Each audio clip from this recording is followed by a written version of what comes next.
الله من شرور أنفسنا ومن سيئات أعمالنا من يهده الله فلا مضل له ومن يضلل فلا هادي له أي فلن تجد له وليا مرشدا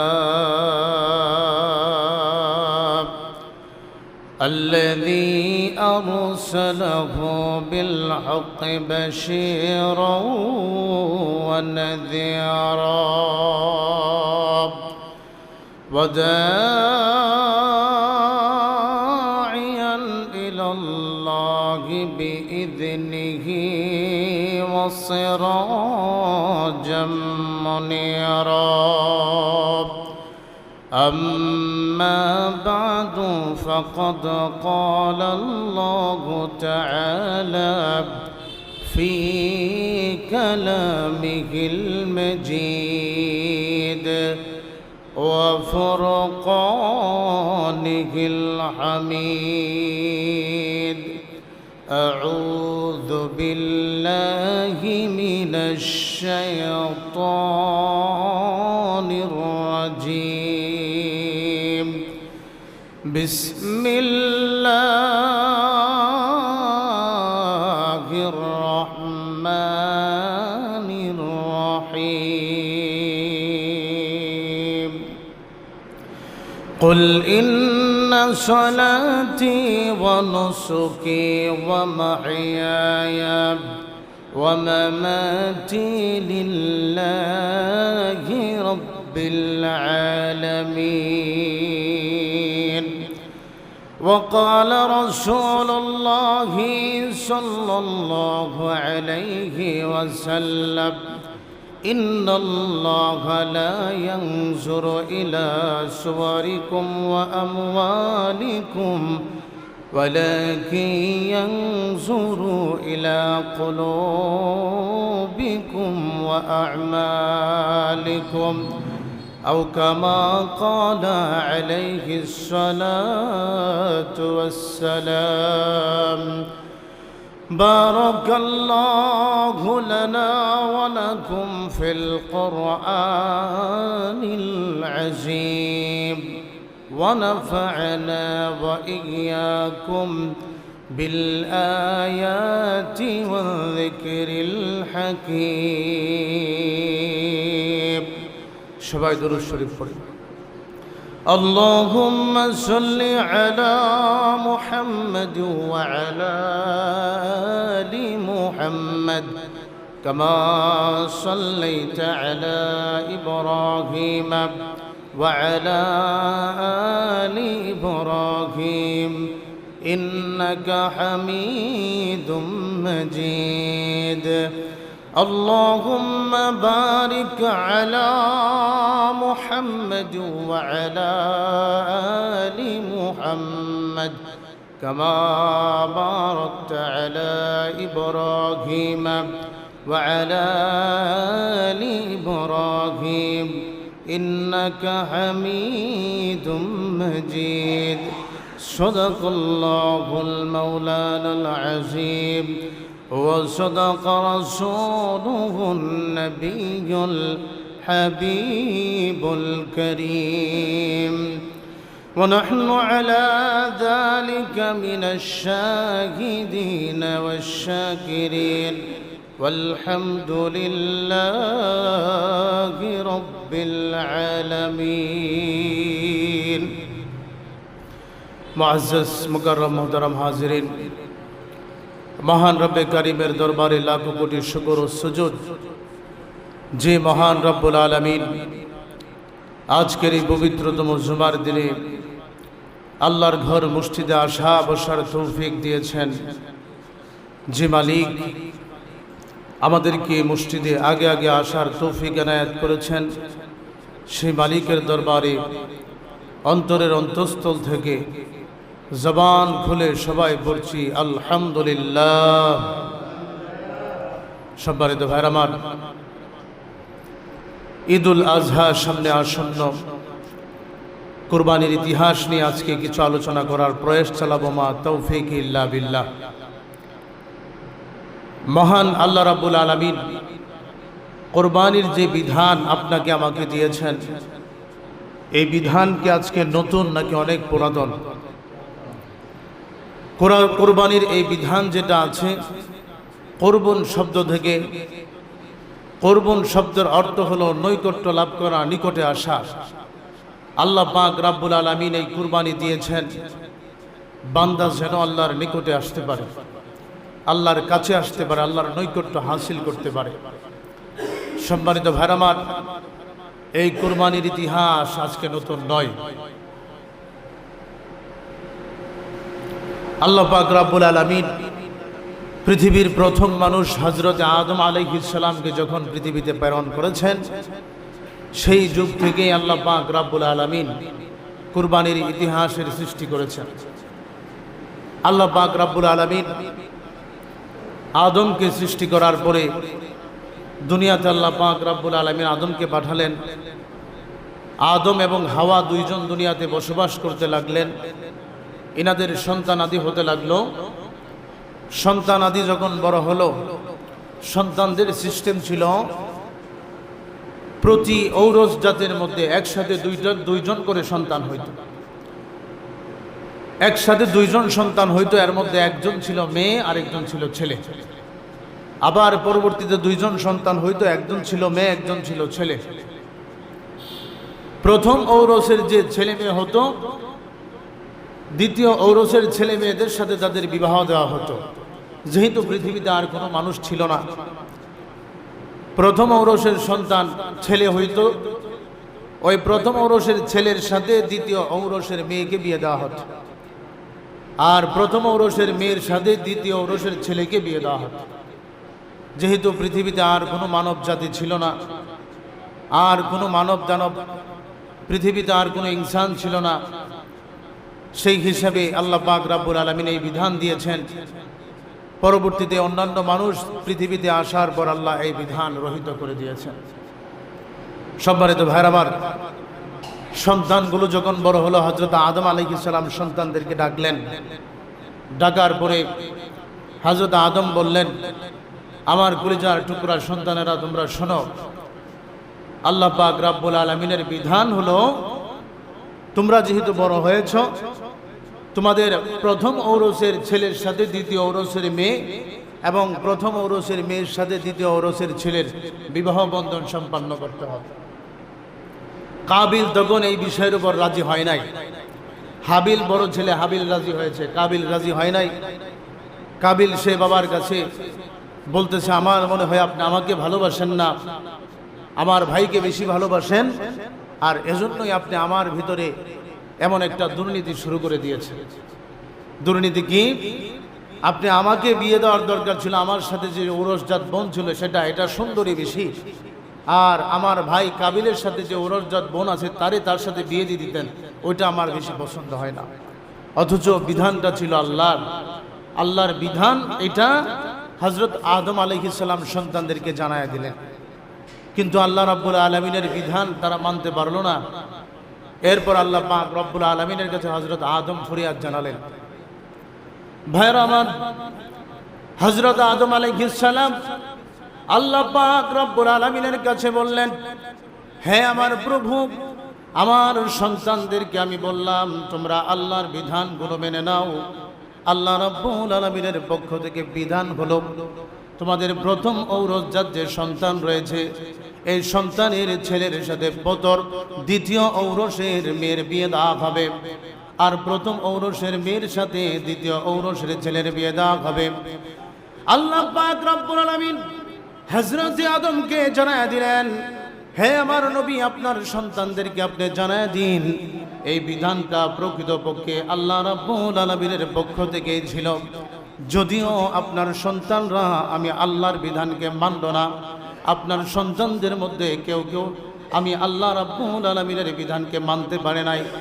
আল্লাহ পাক রাব্বুল আলামিন হযরত আদমকে জানালেন, হ্যাঁ আমার নবী, আপনার সন্তানদেরকে বলে দিন, আমার এই বিধানের উপর যদি তারা সন্তুষ্ট না থাকে, তাইলে আমার রাস্তায় যেন তারা প্রত্যেকের স্ব সামর্থ্য অনুযায়ী কোরবানি করে দেয়। হযরত আদম আলাইহিস সালাম সন্তানদেরকে ডাক দিয়ে বললেন, আমার কলিজার টুকরা সন্তানেরা, তোমাদেরকে আমি যে বিধানটা জানায় দিলাম, সেই বিধানটা যেহেতু তোমাদের কাছে পছন্দ হয় নাই, সেহেতু আল্লাহ রাব্বুল আলামিন তোমাদেরকে আরেকটা বিধান দিয়েছেন, পরীক্ষা দিয়েছেন। সেই পরীক্ষাটা হলো কোরবানি। হযরত আদম হাবিলকে জানালেন, আমার সন্তান, আল্লাহ পাক রব্বুল আলামিন তোমাকে জানালেন তুমি যেন আল্লাহর রাস্তায় কোরবানি করো। কাবিলকেও জানালেন, আমার সন্তান শুনে নাও, শুনে নাও, আল্লাহ রাব্বুল আলামিন জানালেন তুমি যেন আল্লাহর রাস্তায় কোরবানি করো। প্রিয় ভাইয়েরা আমার, হাবিলের ছিল পশুর পাল, পশু লালন পালন করত। সে হাবিল একটা সুন্দর পশু দেখে, দুম্বা দেখে আল্লাহ রাব্বুল আলামিনের রাস্তায় কোরবানি করে দিল। আর কাবিলের ছিল কৃষি জমি, কাবিল আল্লাহর রাস্তায় কিছু শস্য দানা দিয়ে দিল। আল্লাহ পাক রব্বুল আলামিন সেখানকার বিধান জানায়া দিলেন, হ্যাঁ আদম, আমার পৃথিবীর প্রথম মানুষ, শুনে নাও, তোমার সন্তানদেরকে এটাও জানায়া দাও, আমি আল্লাহ রাব্বুল আলামিন যার কুরবানি কবুল করব, আসমান থেকে একটা আগুন এসে তার কুরবানির পশুটারে জিনিসটারে জ্বালায় নিয়ে যাবে। আর যার কুরবানি আমি আল্লাহ কবুল করব না, তার এই জিনিসটা যেভাবে আছে সেভাবেই পড়ে থাকবে। প্রিয় ভাইরা আমার, হযরতে আদমের কথা অনুযায়ী হাবিল তার একটা কুরবানি করার জন্য পশু দিয়ে দিল আল্লাহর রাস্তায়, আর কাবিল কিছু শস্য দানা আল্লাহর রাস্তায় দিয়ে আসলো। আল্লাহর কি মহিমা, আসমান থেকে আগুন এসে হাবিলের পশুটারে জ্বালায় নিয়ে গেছে, পড়েন না সুবহানাল্লাহ। অপরদিকে কাবিল তাকায় দেখলো, আল্লাহ পাক রব্বুল আলামিন যে বিধান দিয়েছেন সেই বিধান অনুযায়ী কাবিল ফেল করেছে। আর যেহেতু ফেল করছে, এই মুহূর্তে কাবিলের কুৎসি যে মেয়েটা আছে সেটাই কপালে আসবে, আর হাবিলের কপালে যাবে সেই সুন্দরী রূপসী রূপের জৌলসদারিণী কন্যা। উপস্থিত বুদ্ধি নিয়ে হাবিল তো আল্লাহর প্রতি সন্তুষ্ট হয়ে গেল, কাবিল সন্তুষ্ট হতে পারে নাই। সে ব্যক্তি চিন্তা করলো, আমি এই মুহূর্তে ডিসিশন নিয়ে নিলাম, আমার ভাই হাবিলকে আমি আমার রাস্তা থেকে সরায় দেব, তাহলেই তো আমার রাস্তা ক্লিয়ার। বলেন না নাউজুবিল্লাহ। পৃথিবীর ইতিহাসে সর্বপ্রথম খুন, কাবিল তার ভাই হাবিলকে খুন করে ফেলল। পৃথিবীর ইতিহাসের সর্বপ্রথম খুন হলো এমন একটা কারণে, যে কারণের কারণে এখন পর্যন্ত খুনাখুনি পৃথিবীতে হয়েই যাচ্ছে। সেই কারণটা হলো নারী। পৃথিবীর সর্বপ্রথম ঝগড়া এবং সর্বপ্রথম খুন হলো নারীর কারণে। প্রিয় ভাইরা আমার, এখনো দেখবেন পৃথিবীতে ম্যাক্সিমাম ঝগড়া, ম্যাক্সিমাম খুন এই নারী নিয়ে হয়। নারী যখন ছিল না, দুই ভাই যখন অবিবাহিত ছিল, দুই ভাইয়ের মধ্যে মধুর সম্পর্ক ছিল, এক ভাইকে যখন মানুষ আঘাত করতে যায়, অপর ভাই নিজের জান দিয়া সে ভাইরে বাঁচাইতে যায়। কথা বলেন ঠিক কিনা? কিন্তু যখন দুইজনের মধ্যে নারী আসলো, দুই ভাইয়ের বিবি আসলো, তখন দুই ভাইয়ের মধ্যে মনোমালিন্য শুরু হলো। এটার পিছনে আরেকটা কারণ ঢোকায় দেয়, সেটা হলো দুনিয়ার জায়গা জমি সম্পত্তি। পৃথিবীতে একটা সিস্টেম জারি আছে, সেটা হলো কি, আল্লাহ পাক বিধান জানালেন, পৃথিবীর মানুষ পৃথিবীর ইতিহাস থেকে শিক্ষা নেবে। তিনটি কারণে মানুষের মধ্যে ঝগড়া এবং হত্যা, খুনাখুনি ইত্যাদি হবে, যুদ্ধ হবে। এটার প্রথম নাম্বার কারণই হলো নারী, দ্বিতীয় নাম্বার কারণ হলো দুনিয়ার সম্পদ, তৃতীয় নাম্বার কারণ হলো ধর্ম। পৃথিবীতে যতগুলো ইতিহাসের যুদ্ধ আছে, প্রত্যেকটা যুদ্ধের পিছনে দেখবেন, প্রত্যেকটা ঝগড়ার পিছনে দেখবেন নারী আছে এবং দুনিয়ার সম্পদ আছে, নয়তো ধর্ম আছে। প্রিয় ভাইরা আমার, আমরা ইতিহাস শুনলাম, হযরত আদম আলাইহিস সালামের জামানা থেকেই আল্লাহ পাক রব্বুল আলামিন কুরবানির বিধান নাজিল করলেন। আস্তে আস্তে হযরত ইব্রাহিম আলাইহিস সালাম পর্যন্ত আসলেন। সাইয়েদনা ইব্রাহিম আলাইহিস সালামের এমন কিছু বিষয় আছে, যেই বিষয়গুলো আল্লাহ পাক রব্বুল আলামিন এত বেশি খুশি হয়েছেন, সেগুলোকে আজও পর্যন্ত ইলা ইয়াউমিল কিয়ামা, কিয়ামত পর্যন্ত আল্লাহ পাক রব্বুল আলামিন গোটা মুসলমান জাতির উপর জরুরি করে দিয়েছেন। পড়েন না সুবহানাল্লাহ। আমার মুসলমান ভাইরা, হযরত ইব্রাহিম আলাইহিস সালামের বয়স যখন 80 বছর পার হয়ে গিয়েছে, ওই মুহূর্তে ইব্রাহিম আলাইহিস সালাম আল্লাহ রাব্বুল আলামিনের কাছে ফরিয়াদ করে বলে, রব্বি হাবলি মিনাস সালিহিন। হ্যাঁ রব্বুল আলামিন, আমার কোনো সন্তান নাই, তোমার পক্ষ থেকে সন্তান আসে, তোমার পক্ষ থেকে তো সব কিছু চাওয়া হয়। হ্যাঁ রব্বুল আলামিন, তুমি চাইলেই তো সন্তান দিতে পারো। সন্তান দেওয়ার মালিক জোরে বলেন না কে? আর একটু জোরে বলতে হবে কে? সন্তান দেওয়ার মালিক আল্লাহ। হযরত ইব্রাহিম রব্বুল আলামিনের কাছে হাত তুলে বলছেন, রব্বুল আলামিন, আপনি চাইলে যে কোনো পরিস্থিতিতে যে কোনো বয়সে সন্তান দিতে পারেন। রব্বি হাবলি মিনাস সালিহিন, আমাকে একটা নেককার সন্তান আল্লাহ আপনি দিয়ে দিন। আল্লাহ পাক রব্বুল আলামিন বলছেন, ফাবাশশারনাহু বিগুলামিন হালিম, আমি আমার বান্দা আমার খলিল ইব্রাহিমকে একটা সুন্দর, একটা ভদ্র, সহনশীল সন্তানের সুসংবাদ আমি আল্লাহ দিয়ে দিলাম। সুবহানাল্লাহ। হযরত ইব্রাহিম বলছেন, আর রব্বুল আলামিন, ৮০ বছর হয়ে গেছে আমার বার্ধক্য উপনীত হইলাম, আমার বিবি হাজেরা বার্ধক্য উপনীত হয়েছে, বয়স হয়ে গেছে। এই মুহূর্তে এই পৃথিবীর সিস্টেম অনুযায়ী তো সন্তান হওয়ার কথা না, আমার সন্তান কেমনে হবে?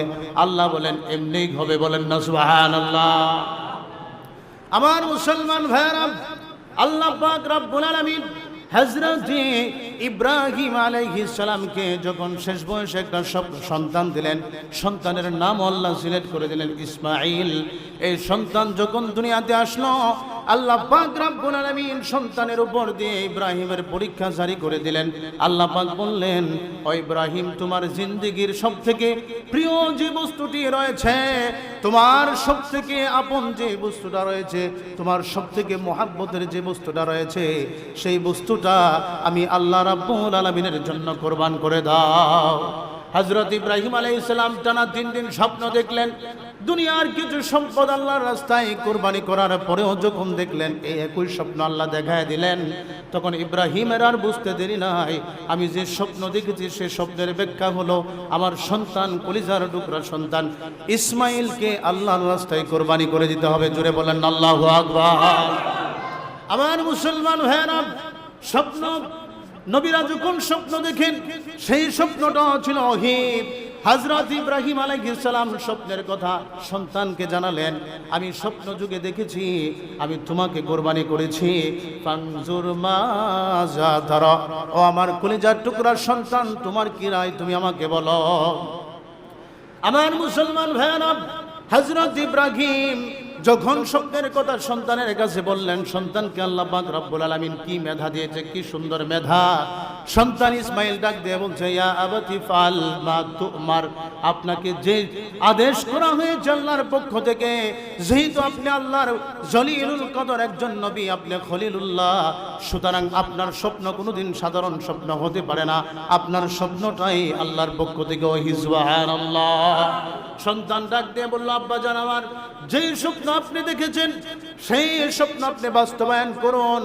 সাতাজিদুনি ইনশাআল্লাহু মিনাস সাবিরিন, নিশ্চয় নিশ্চয় আল্লাহ চাহে তো আমি ইসমাইলকে আপনি ধৈর্যশীল হয় সেই হিসাবে পাবেন। সুবহানাল্লাহ।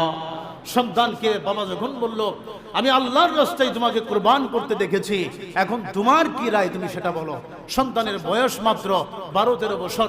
সন্তান সেটা বুঝতে পেরেছে, সেটা বুঝেছে যে বাবার স্বপ্ন সাধারণ স্বপ্ন নয়, কারণ আমার বাবা একজন খলিলুল্লাহ, আল্লাহর জলিলুল কদর একজন পয়গম্বর নবী, আমার বাবার স্বপ্ন নিশ্চিত ওহি। সুতরাং আপনার উপর যে আদেশ আল্লাহর পক্ষ থেকে করা হয়েছে, আপনি সেই আদিষ্ট বিষয় পালন করে নিন, আপনি আমাকে ধৈর্যশীলদের অন্তর্ভুক্ত পাবেন। সুবহানাল্লাহ। আমার মুসলমান ভাইরা, হযরত ইব্রাহিম সন্তান ইসমাইলকে নিয়ে মরুপ্রান্তরের পিছনে ছুটে গেল। সেখানে গিয়ে সন্তানকে সোয়া জব করে দেওয়ার জন্য প্রস্তুত।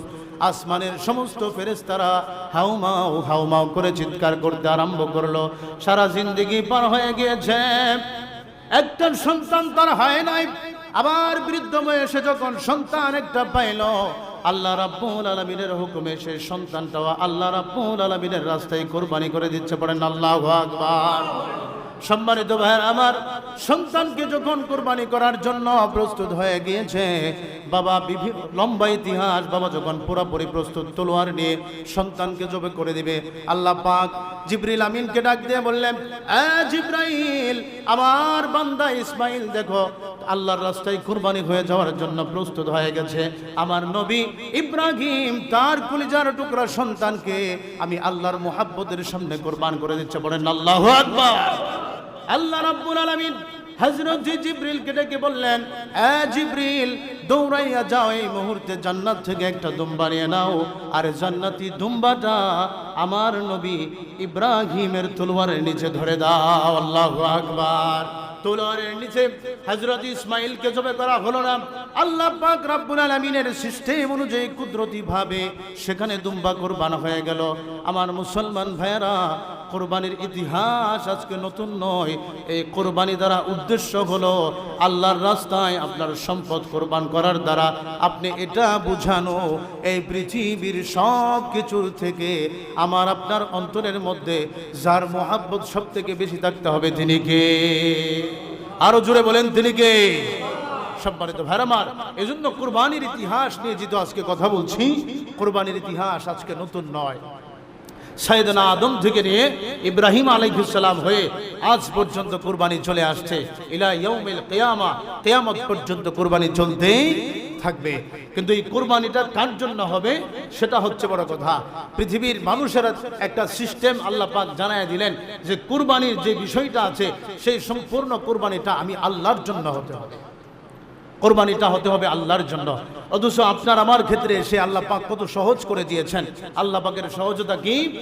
কুরবানি করি আমরা, পশু আমরা জবে করি, এই পশুর রক্ত, মাংস, গোশত কিছুই আল্লাহ পাকের কাছে পৌঁছে না, অথচ সওয়াব আমরা ঠিকই পাওয়া যায়। সুবহানাল্লাহ বলেন। আমরা গোশত খাই, কুরবানিও আমাদের কাছেই থাকে, অথচ সওয়াব আল্লাহ রাব্বুল আলামিন আপনাকে আমাকে দিয়ে দেয়।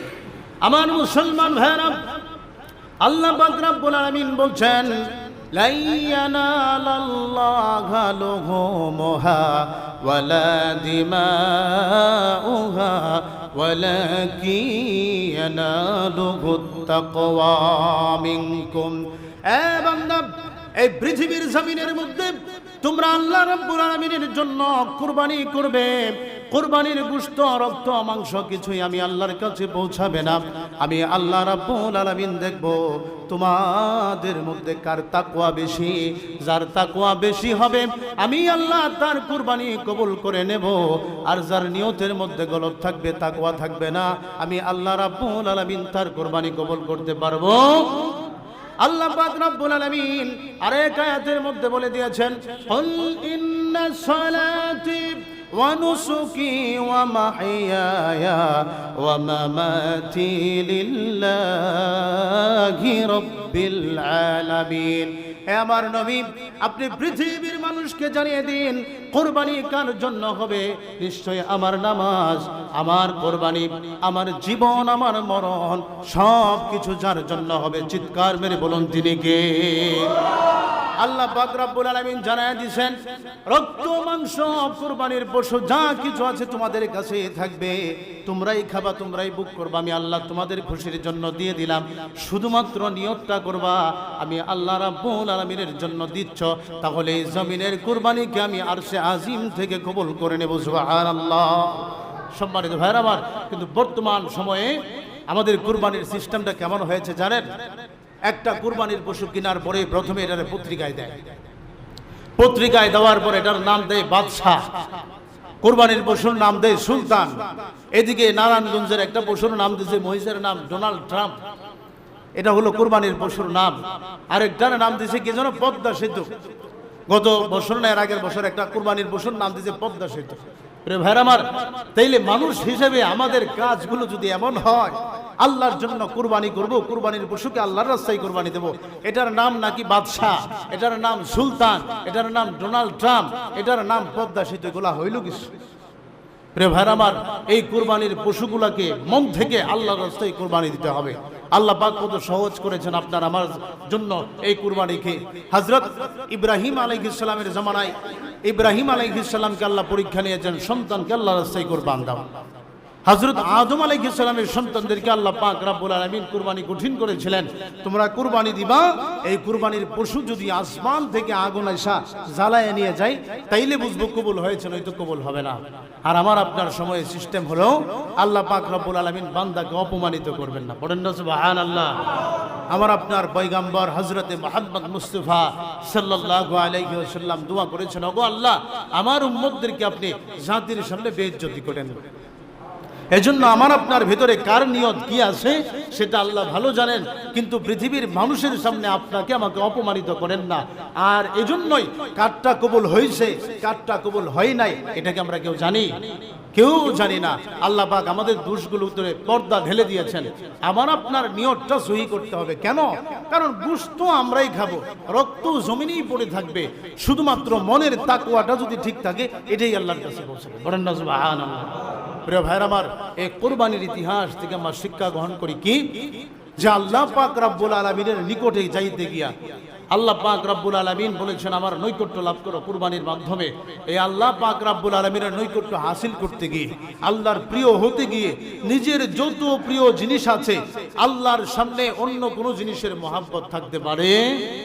কোরবানির ইতিহাস থেকে আমাদের শিক্ষা গ্রহণ করতে হবে যে আল্লাহর মহাব্বত যেখানে উপস্থিত হয়ে যায়, আল্লাহর রাসূলের মহাব্বত যেখানে উপস্থিত হয়ে যায়, সেখানে দুনিয়ার অন্য কোনো জিনিস, দুনিয়ার সন্তানাদি, দুনিয়ার সম্পত্তি, অর্থ, টাকা পয়সা, নারী, বাড়ি গাড়ি, এই কোনো কিছুর সন্তানদের অবস্থা এমন হতে হবে যে কোনো কিছুর মহাব্বত আল্লাহ রাসূলের মহাব্বতের সামনে কিছুই না। এজন্য আল্লাহ পাক যুগে যুগে কুরবানির ইতিহাসকে আমাদের সামনে কোরআনে তুলে ধরেছেন। কুরবানির ইতিহাস তুলে ধরে আল্লাহ বুঝালেন, দেখো আদমের সময় কুরবানির সিস্টেম কি ছিল, হযরত ইব্রাহিমের সময় কুরবানির সিস্টেম কি ছিল। আর তোমরা শেষ নবীর উম্মত, আমার শেষ নবী সম্মানিত নবীর সম্মানার্থে তোমাদের বেলায় কতটা সহজ করছি। কুরবানির পশু জবে করছো, কবুল হইল না না হইল এটা দুনিয়াতে তোমরা টের পাবা না। কুরবানির পশু জবে করছো, গোশত আগুন এসে পুড়ায় নিয়ে যাবে না, গোশত তোমরা নিজেরাই খাবা। কুরবানির পশুই জব করতে হবে, তোমাদের সন্তানকে আল্লাহর রাস্তায় কুরবানি দিতে হবে না। কতটা সহজ করেছেন আল্লাহ পাক রব্বুল আলামিন আপনার আমার জন্য কুরবানি। অথচ আপনার আমার নিয়তের মধ্যে কত সমস্যা থাকে, কত ধরনের সমস্যা থাকে। প্রিয় ভাইরা আমার, জীবন থেকে তো কত কিছুই হারিয়ে যায়। সন্তান, সম্পত্তি যা কিছু আছে সব আল্লাহর পক্ষ থেকে দেওয়া। আল্লাহ চাইলে আপনার এই সন্তান দিতেও পারে, নাও দিতে পারে। আল্লাহ চাইলে আপনার এই সম্পদ দিতেও পারে, নাও দিতে পারে। একই সাথে বড় হইলেন দুই বন্ধু, একজনের সম্পদের অবস্থা এমন হইলে 50 কোটি টাকা, আর একজন আপনি 50,000 টাকার মালিকও না।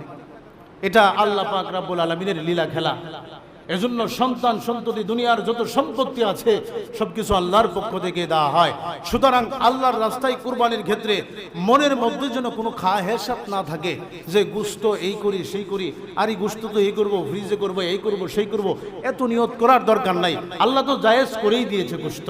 সুতরাং নিয়তটা এটা থাকতে হবে যে আল্লাহ তোমার জন্য একমাত্র তোমাকে ভালোবাসি বলেই তোমার রাস্তায় গরুটা কুরবানি করে দিচ্ছি, তোমার রাস্তায় ছাগলটা কুরবানি করে দিচ্ছি, তোমার রাস্তায় মহিষটা কুরবানি করে দিচ্ছি, তোমার রাস্তায় দুম্বাটা কুরবানি করে দিচ্ছি। নিয়তটা থাকতে হবে এমন। পারবো তো ইনশাআল্লাহ? দুনিয়ার ইতিহাস থেকে, কুরবানির ইতিহাসগুলো থেকে আমরা শিক্ষায় গ্রহণ করি এটাই যে আল্লাহ রাসূলের মহাব্বতের সামনে দুনিয়ার কোনো অর্থ সম্পদের মহাব্বত নাই। আমরা আল্লাহর নৈকট্য লাভ করতে গিয়ে যা আল্লাহর রাস্তায় কুরবানি দেওয়ার প্রয়োজন সেটাই দিতে হবে, তবু আল্লাহর নিকটে আসতে হবে। আল্লাহ পাক রব্বুল আলামিন আপনাকে আমাকে আল্লাহ রাব্বুল আলামিনের বিধানগুলো মেনে আল্লাহর নৈকট্য লাভ করার তৌফিক দান করুক। বলুন সবাই আমিন। যারা সুন্নাত পড়েন নাই সুন্নাত পড়ে নেই।